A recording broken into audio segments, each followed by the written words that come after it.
special series, Pill Nation. Now, most of us remember this 1980s wake-up call from the Partnership for a Drug-Free America. This is drugs. This is your brain on drugs. Any questions? Of course, they were talking about illegal drugs, but what about the effects of prescription pills? Dr. Nancy Snyderman is NBC's chief medical editor. Nancy, good morning. Hey, Natalie. We're going to do a little illustration here this morning with what happens in the brain. Let's talk first about sleeping pills. A lot of us take them from time to time to just help us go to sleep. And a lot of people, frankly, take them every single day. Right. So you should at least be aware of what it's doing to your brain. I mean, your brain is awake all the time. And the awake brain is firing on all cylinders. And it is awake and firing because it's conscious of what's going on in your environment. And if you look at it, all the sparkles are basically what you're seeing, your alertness, what's in your environment.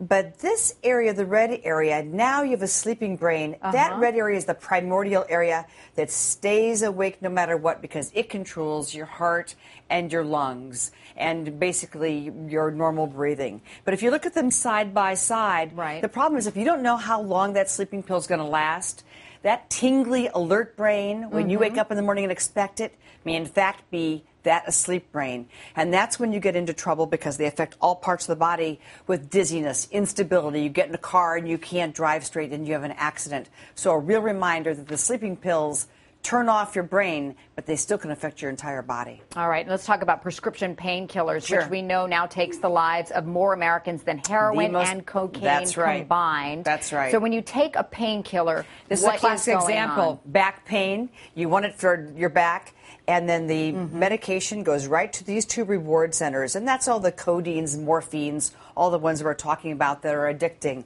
The great thing is they go to these reward centers, but those are the same reward centers that light up when you're on cocaine, cigarettes, sex, gambling, all those reward centers that we talk about. The problem is they get fatigued. So after a while, if it's working, that medication comes down and you see the back gets very quiet and the pain goes away.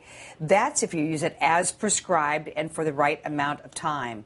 But if you fatigue your brain, what's going to happen is you're going to have medication come down. And you know what? It's going to take more and more and more and more to take care of that spot. And that's when you become an addict. And you develop a tolerance over time as well to those drugs. Well, Dr. Nancy Snyderman, great information. A lot more we'll talk about next time. Thank you.